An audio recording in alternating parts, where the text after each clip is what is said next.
Hello दोस्तों, welcome back to my channel. My name is Yamini and you are watching education with Yamini channel. दोस्तों, आज हम पढ़ने वाले हैं बहुत ही इंटरेस्टिंग सा टॉपिक जो है हमारा सिलोजिज्म। और सबसे खास बात यह है कि आज से मेरे लेक्चर्स स्टार्ट होने वाले हैं फॉर सी सेट के लिए। सी सेट के लिए मेरा ये आज का पहला लेक्चर है, तो आप सभी का बहुत बहुत स्वागत है। और जल्दी से अपना एक लाइक और एक सब्सक्राइब कर दीजिए। और उसके बाद कमेंट बॉक्स में ज़रूर ये लिख के बताइएगा कि आपको मेरी वीडियो कैसे लगी।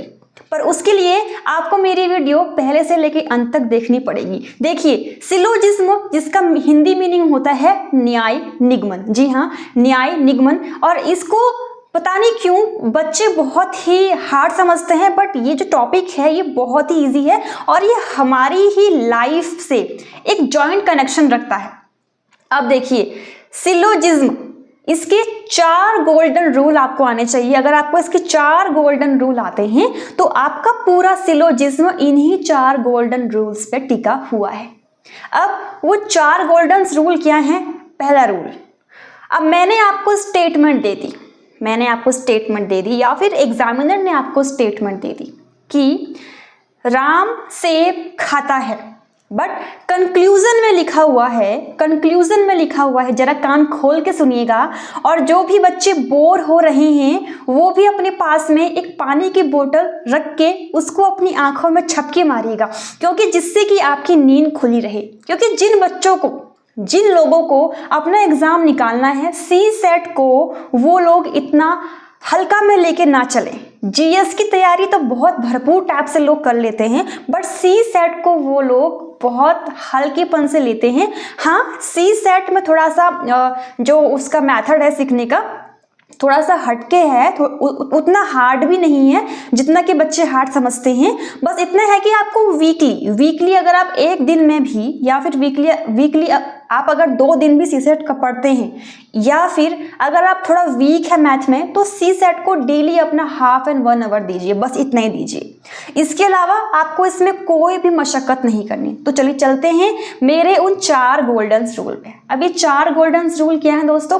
पहला गोल्डन रूल ये कहता है, जब यामिनी ने आपको स्टेटमेंट दे दी कि राम सेब खाता है और कंक्लूजन में ये लिख के आ रहा है कि राम सेब नहीं खाता है, तो इसका मतलब वो कंक्लूजन आपका रॉन्ग होगा, क्योंकि हमको चलना है अपने स्टेटमेंट के अकॉर्डिंग। पहला रूल ये।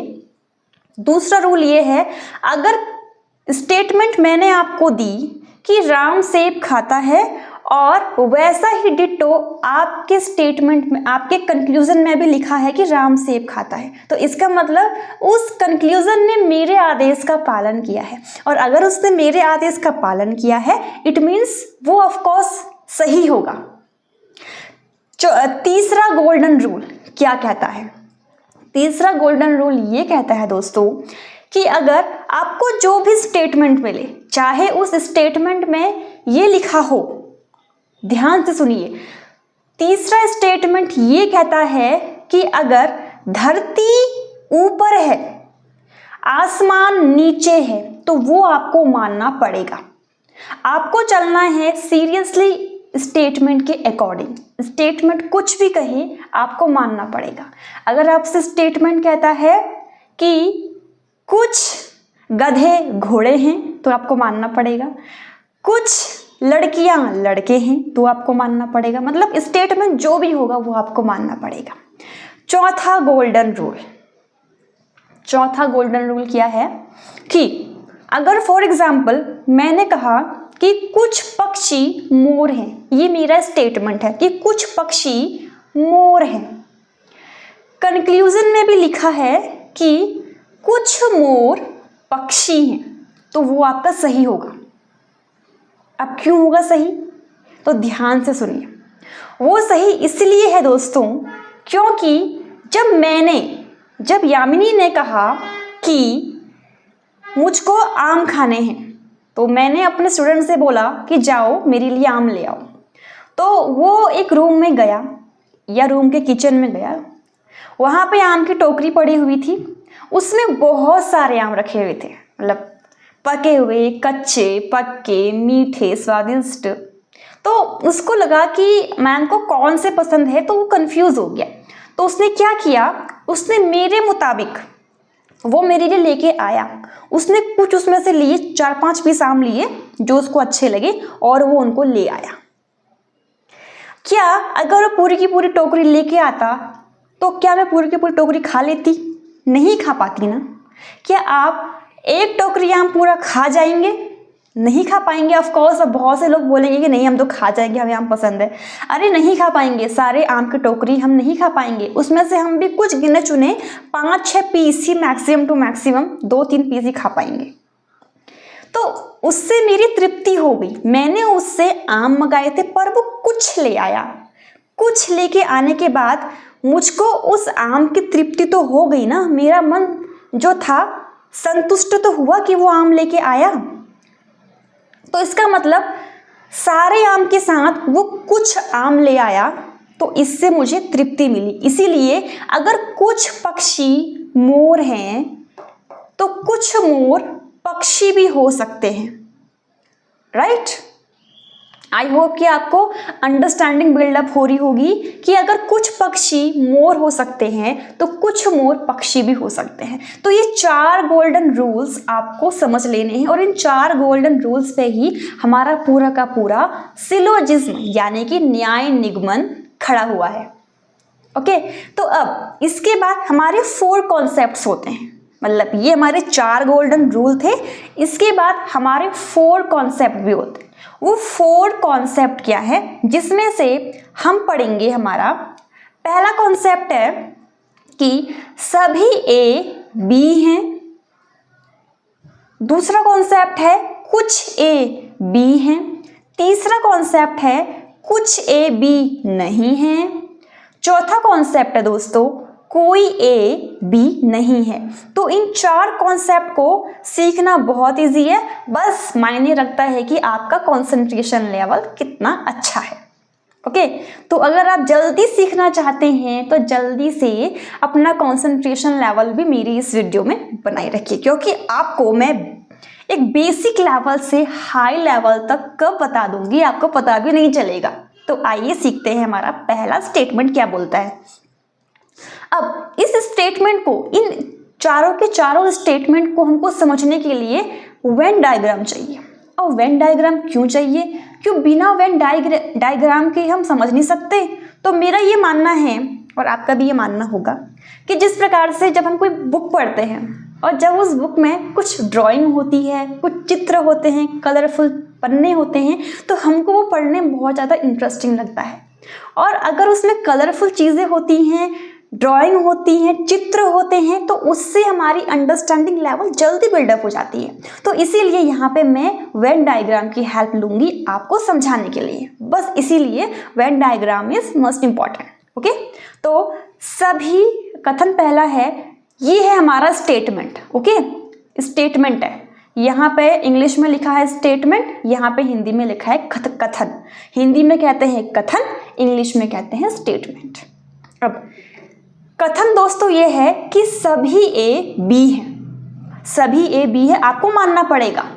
अगर यहाँ ये लिखा होता कि कुछ गधे घोड़े हैं, आपको मानना पड़ता। अब सभी ए बी है, ओके, तो सभी ए बी है के लिए हम डायग्राम कैसे बनाएंगे? देखिए वेन डायग्राम, देखिए सभी ए मतलब जितने भी ए हैं वो सभी के सभी ए बी हैं। सभी के सभी ए क्या है? बी है। यानी कि ए से हम यहाँ पे लिख सकते हैं पक्षी, बी से हम लिख सकते हैं यहाँ पे मोर, फॉर एग्जाम्पल के लिए। अब एग्जामिनर अगर यहाँ पर ये दे देता कि ये है गधा, ए है गधा, बी है घोड़ा, तो वो भी आपको मान के चलना पड़ता, क्योंकि जैसा स्टेटमेंट, जैसा कथन वैसा ही उसका निष्कर्ष होगा, वैसा ही उसका कंक्लूजन होगा। ओके, अब सभी ए बी हैं, तो अब हम पढ़ते हैं निष्कर्ष। क्या हमारे निष्कर्ष हमारे दिए गए कथन के हिसाब से हैं कि नहीं है, हमको वो देखना है यहाँ पे।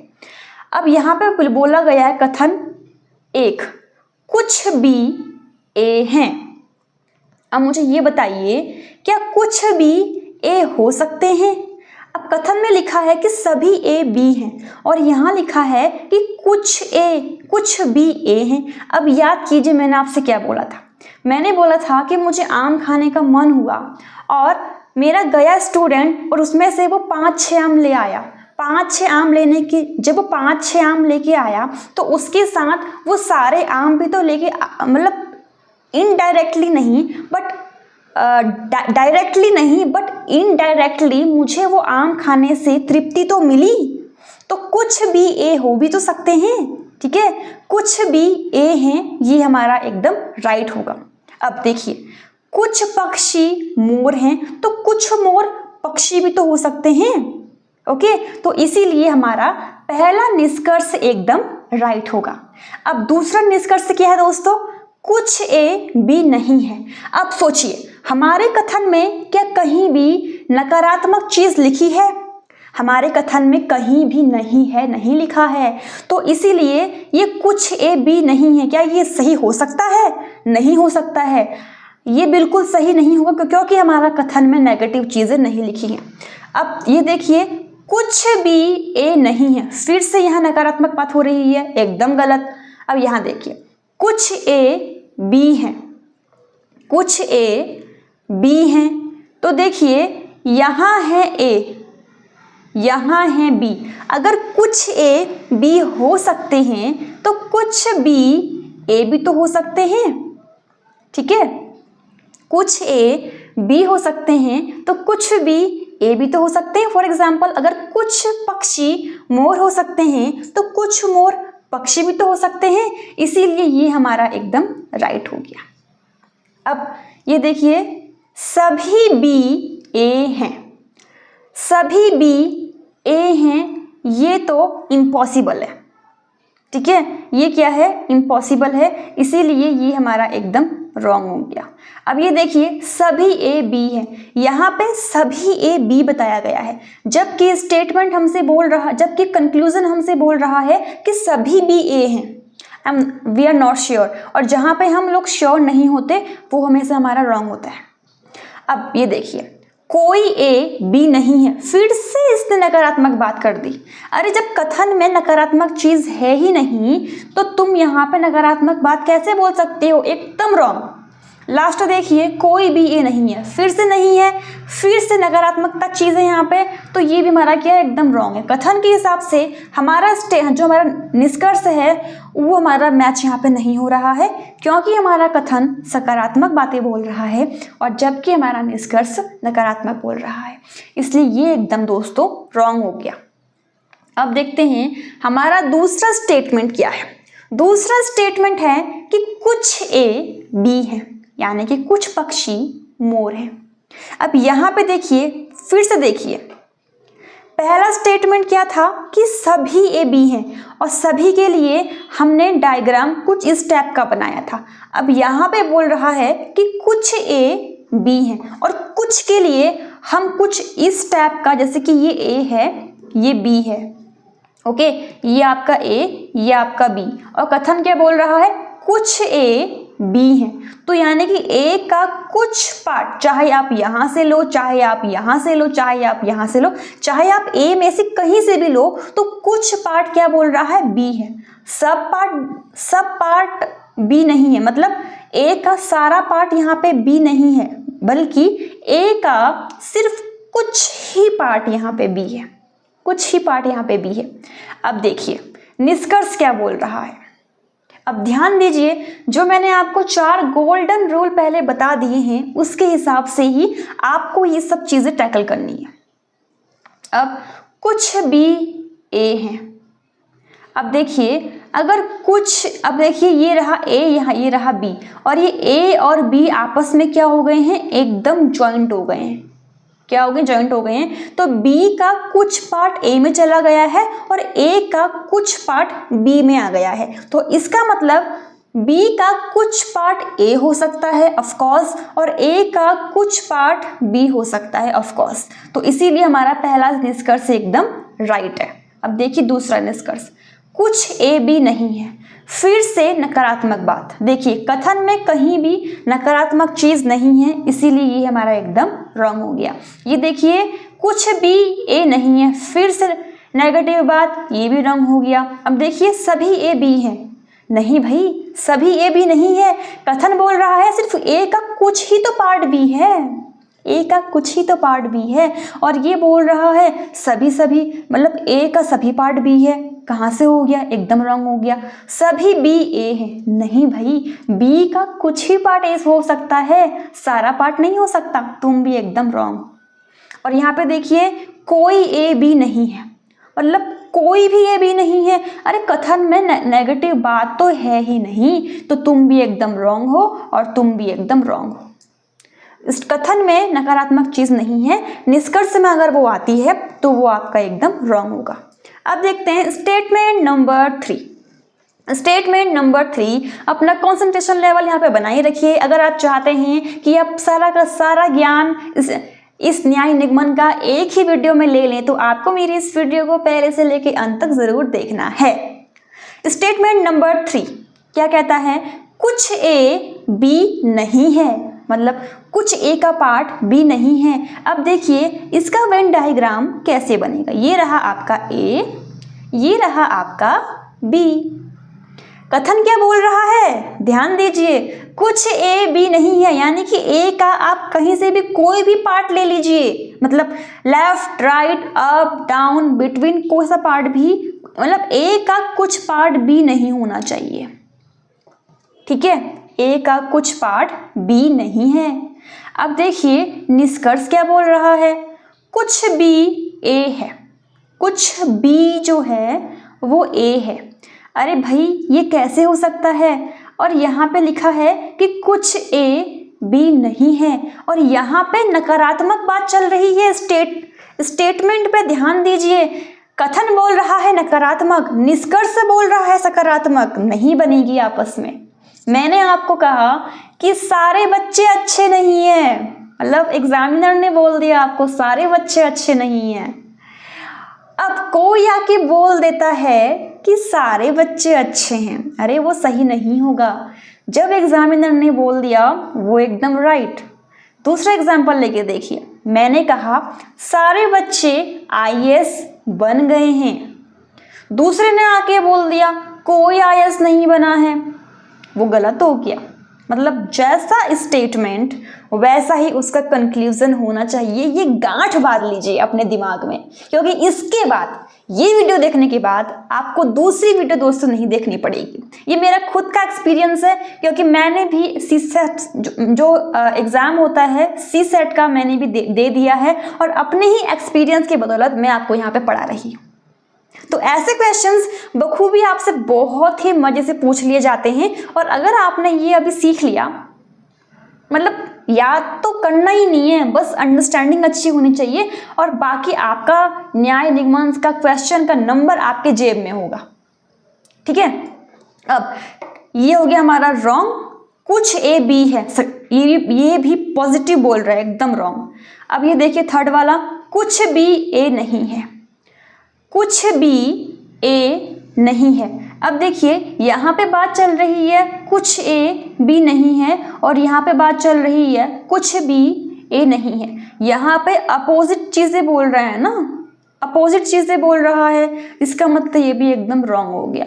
सभी ए बी है, सभी की तो बात ही नहीं आई, यहाँ पे तो कुछ की बात हो रही है, और ये भी एकदम क्या है सकारात्मक है, और ये क्या है नकारात्मक है, तो इनकी वैसी नहीं बनेगी। सभी भी ए हैं, फिर से पॉजिटिव बोल रहा है, एकदम नहीं बनेगी। कोई ए बी नहीं है, अरे कोई कैसे, कुछ तो ए बी है ना, कोई ए बी नहीं है। कोई मतलब यहाँ पे हमारा होगा सब। अब हिंदी मीडियम में क्या होता है, हिंदी मीडियम में एक गलती ये होती है दोस्तों कि कोई को वो लोग कुछ समझ लेते हैं, जबकि कोई ए भी नहीं है, मतलब कोई पास नहीं हुआ। कोई का मतलब क्या होगा, ऑल। यहाँ पे जरा इंग्लिश पे ध्यान दीजिए, नो ए इज बी, यानी कि ए बी है ही नहीं, और हिंदी में क्या बोल रहा है, कोई ए बी नहीं है। कोई का मीन्स यहाँ पे दोस्तों कुछ से नहीं होता, यहाँ पे सबसे होता है, कोई भी ये भी नहीं है, एकदम रॉन्ग हो गया। जबकि ए का कुछ पार्ट तो बी है और यहाँ पे बोल रहा है कोई भी ए बी नहीं है, एकदम रॉन्ग। कोई भी ए नहीं है, एकदम रॉन्ग। अब देखिए हमारा चौथा वेन डायग्राम क्या बोलता है। कथन कोई ए बी नहीं है, और यहाँ पे हमने पढ़ा कुछ ए बी नहीं है, मतलब ए का कुछ पार्ट बी नहीं है। जबकि हम चौथे स्टेटमेंट में पढ़ेंगे कि कोई भी ए बी नहीं है, मतलब ए भी अलग है बी भी अलग है, दोनों घरों में घमासान झगड़ा चल रहा है, कोई भी एक दूसरे से मिलना नहीं चाहता है। यानी कि ये रहा आपका ए, ये रहा आपका बी, दोनों में है झगड़ा, आपस में इनकी बात नहीं, तो अलग अलग हो गए, नो एंट्री, लॉक। निष्कर्ष क्या बोल रहा है, कुछ भी ए है। अरे नहीं हो सकते, ये तो आपस में बोल ही नहीं रहे हैं, एकदम रॉन्ग। कुछ ए बी नहीं है, एकदम रॉन्ग। कुछ भी ए नहीं है, कुछ नहीं, सभी भी ए नहीं है। कोई का मीन्स क्या हो गया, यहाँ पे ऑल हो गया। थर्ड देखिए, कुछ भी ए नहीं है, कुछ नहीं, सभी के सभी भी ए नहीं है, एकदम रॉन्ग। सभी ए बी हैं, सभी का तो बात ही नहीं आता है, बात तो कोई की चल रही है और यहाँ पे सभी बोल रहा है, एकदम रॉन्ग। सभी बी ए हैं, अरे पॉजिटिव बातें बोल रहा है, जबकि कथन में नेगेटिव भरा हुआ है, एकदम रॉन्ग।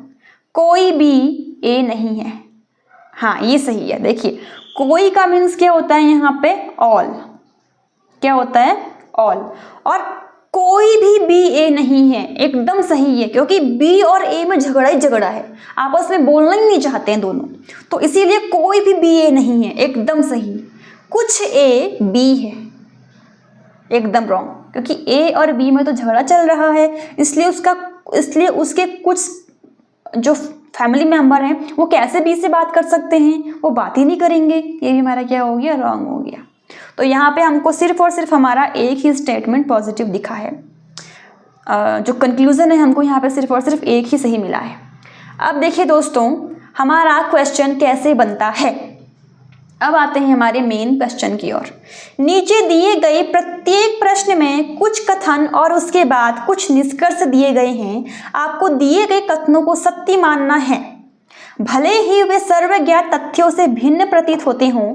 सभी निष्कर्षों को पढ़िए और फिर तय कीजिए कि दिए गए निष्कर्षों में से कौन सा निष्कर्ष दिए गए कथनों का तार्किक रूप से अनुसरण करता है। देखिए यहाँ मैंने आपको बोला था, जो मेरा थर्ड गोल्डन रूल था वो क्या था कि जो भी स्टेटमेंट होगा, जैसे भी होगा, आपको उसको ही सही मान के चलना है, और वही आपको यहाँ पे बोला गया है। अब कुछ पिन कप हैं, कुछ पिन क्या है, कप हैं, ये हमें कैसे करना है। कुछ के लिए हमको कैसा वेन डायग्राम चाहिए, ऐसा डायग्राम। देखिए कुछ पिन यानी कि पिन का कुछ पार्ट कप है, पिन का कुछ पार्ट कप है। कोई कप किताब नहीं है, मतलब कोई भी कप किताब है ही नहीं, तो तुम जाओ अलग से भाई। जब कप किताब ही नहीं है तो तुम क्यों चिपकोगे, तुम तो अलग जाओगे ना। तो अब देखिए निष्कर्ष क्या बोल रहा है। निष्कर्ष बोल रहा है कि कुछ पिन किताबें हैं। अरे यहाँ है हमारा पिन, यहाँ है हमारी किताबें, आपस में तो कोई संबंध ही नहीं दिख रहा है। क्या आपको दिख रहा है, नहीं दिख रहा है, तो इसका मतलब क्या हुआ, एकदम रॉन्ग है भाई। कुछ पिन किताबें नहीं है। अब देखिए कुछ पिन किताबें नहीं है, अरे सारे की सारी पिने ही किताबें नहीं है ना, आपस में इनका संबंध है ही नहीं, अलग अलग बैठे हैं, तो तुम भी यहाँ पे क्या हो, एकदम रॉन्ग हो। तो इसका मतलब 9 तो निष्कर्ष 1 और 9 ही निष्कर्ष 2 इस क्वेश्चन का अनुसरण करता है, एकदम राइट हो जाएगा।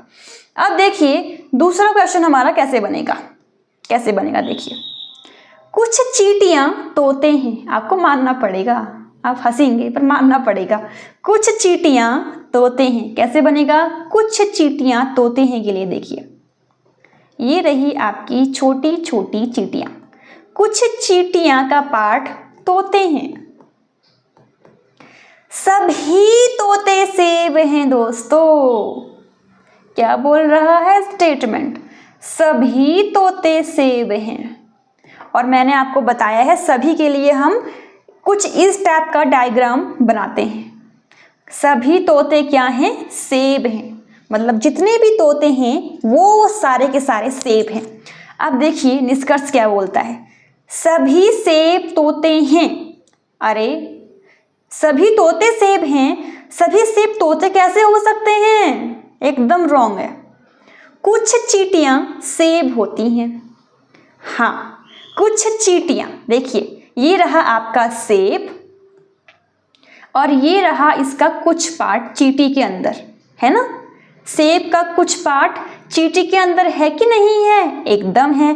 तो कुछ चींटियां सेब होती हैं, एकदम राइट है। तो इसका मतलब केवल दो निष्कर्ष का अनुसरण करता है। अब देखिए इतने इतने आसान क्वेश्चंस आपके एग्जाम्स में आएंगे तो भला कोई इनको छोड़ के जाएगा? नहीं जाएगा ना।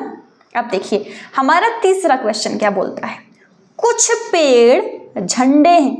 कुछ पेड़ झंडे हैं। ये रहा आपका पेड़ और कुछ पेड़ झंडे हैं। कुछ झंडे छोटी नावें हैं, तो कुछ झंडे छोटी नावें हैं। ओके, बन गया। अब निष्कर्ष देखिए, सभी पेड़ झंडे हैं, ये हो सकता है? अरे पेड़ का कुछ पार्ट ही तो झंडे हैं, सारे झंडे पेड़ नहीं हो सकते। इसका मतलब ये एकदम रॉन्ग बोल रहा है।